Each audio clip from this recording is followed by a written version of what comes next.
Today I have Dr. William Balanoff with me, and we're going to talk about his business in the health industry called Smile Perfected. Can you tell me a little bit about your business and what it is? Well, we developed as a 20-minute tooth whitening system. It would be an in-office system where patients would go to their dentist, and after their teeth cleaning, they would be given the opportunity to get their teeth whitened in 20 minutes with a very easy, patient-friendly, office-friendly tooth whitening system. So that's what we developed. Okay. What or who inspired you to come up and pursue this idea? Well, after practicing dentistry for 30 years, the only tooth whitening opportunities out there, for the most part, was a company called Zoom. And you may have heard it. They had a lot of really successful marketing on a show called Extreme Makeovers. So every patient and every dentist started getting Zoom. The problem with Zoom was, from an office standpoint, it was very time-consuming. It took maybe about 2 hours for the patient to get their teeth whitened. And because it took so much office time, the offices were forced to charge patients as much as $500 to $600 to get their teeth whitened. On the patient side, the biggest problem was how much pain they experienced after the tooth whitening experience. So what happens is the doctors and the dental offices would whiten these patients' teeth, and the experience was so terrible that patients never ever wanted to whiten their teeth again. In fact, it would be so much pain that as time went on, the number of times that an office would actually recommend to a patient to have their teeth whitened started to diminish. So what I decided to do is to take what is and still is the number one requested dental procedure, which is teeth whitening, and take all of the bad things out of teeth whitening and try and turn it into a positive experience for both the patient and the office. So that's what we've been able to do, and we've had pretty good market penetration so far. All right, that's great that you found a pain in the market and found the solution to it.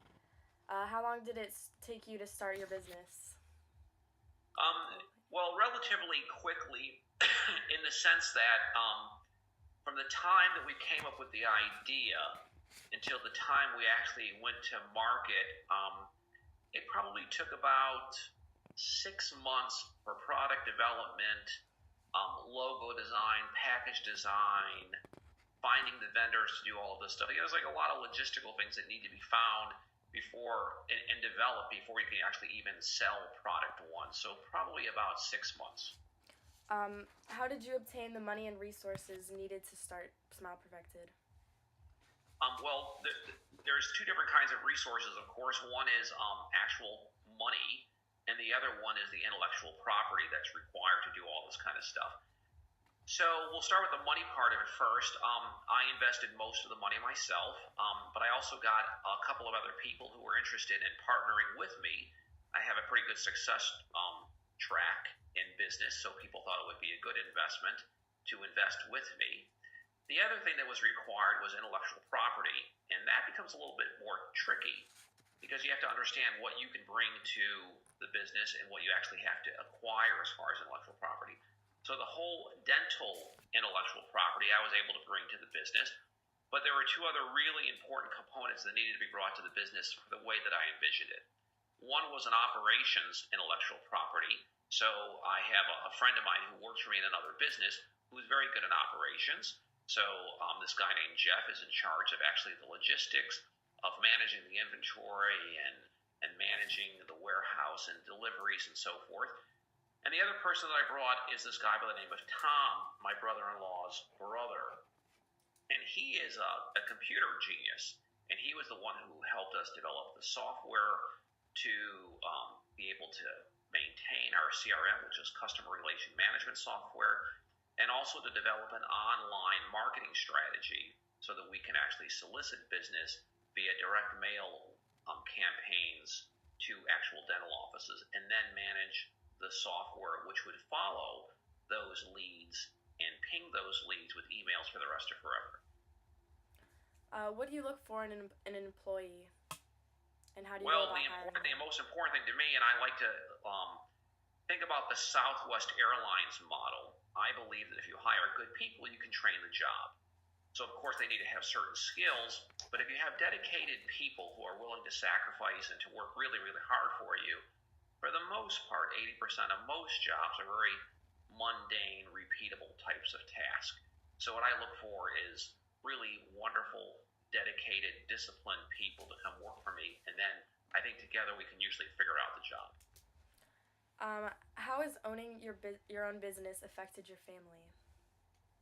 Well, I've been self-employed forever. I've never ever worked for anybody. So I kind of like learned to manage it. When my children were younger, and even while they were in high school, what I always try to do is wake up really early in the morning to try and take care of a lot of the emails and those types of tasks. And I would go to the office earlier in the morning while they were at school because it was always important for me to try and be home in a timely fashion. So I always tried to be home by 5 o'clock or thereabouts and try to have dinner, with the family at 6 o'clock all the time. The only way I was able to manage that is by starting really early in the morning. So I would wake up typically at 5 o'clock in the morning so that I would be home and ready to eat with them at 6 o'clock. So it hasn't really impacted me that much. I think there's a lot of other people who have never been self-employed before, and I think they get into the trap of starting their business at 9 o'clock, and then they realize they have to work for 12 hours and they don't get home until 9 o'clock at night. So when you're self-employed, you work a heck of a lot harder than you would if you were working for somebody else. And if you're going to be putting in 12-hour days, which I like to consider a half day's worth of work, you have to start at 5 in the morning if you want to finish at 5 at night. What kind of day-to-day things do you have to do? Well, a lot of the stuff that I have to do is, it's kind of like big picture things. I mean, I have people who work for me who do, a lot of the tactical stuff. And what I mean by tactical stuff is, getting shipments out and calling up customers and doing all of those kinds of things. The bigger picture of developing a business philosophy or a business strategy are usually the kinds of things that I work on. And the other thing that I work on is I work on relationships with some of our customers, not on a dental office by dental office basis, but on a larger capacity. So, for example, the relationship that I have with a woman who is director of dental hygiene for a large group dental practice, I spend a lot of time talking to her and interacting with her because she makes the decisions for 400 offices throughout the United States. So I work on that relationship, and I have other people work on the office-to-office and day-to-day relationships. What kind of training do you use for your employees? Well, some of the employees it takes a lot of training when it comes to the salespeople that I have working for me. So besides them being able to have proper sales skills and understanding what the patient wants or the customer wants and try and take care of those needs, we have to train them on the software that we use for CRM, which is customer relation management, and to make sure that they're doing all that they're supposed to be doing. As far as some of the other training that we have, most of the stuff is very intuitive because it's working with different software systems. So there's not really a lot of training in that regard.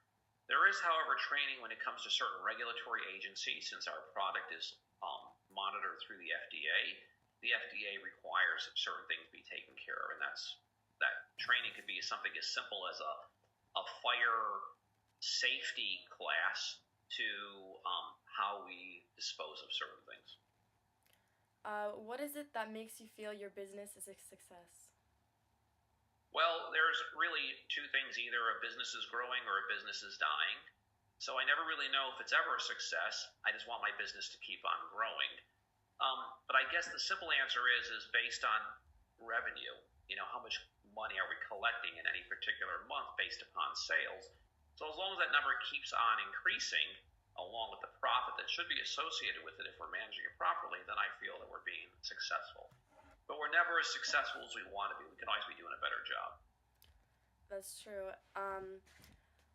What kind of big picture things do you have for your business? Do you want to take it to other countries or anything like that? Yeah. We thought about taking it to other countries, and we have sold to other countries.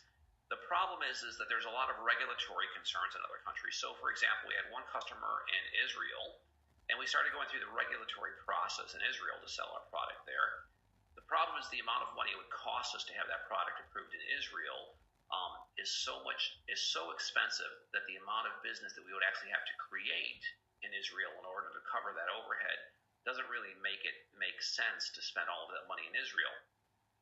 We have sold it to some other countries as well, but there's so much business in the United States, and the United States is so hygiene and aesthetic related. Everybody really wants to look nice and have nice white teeth.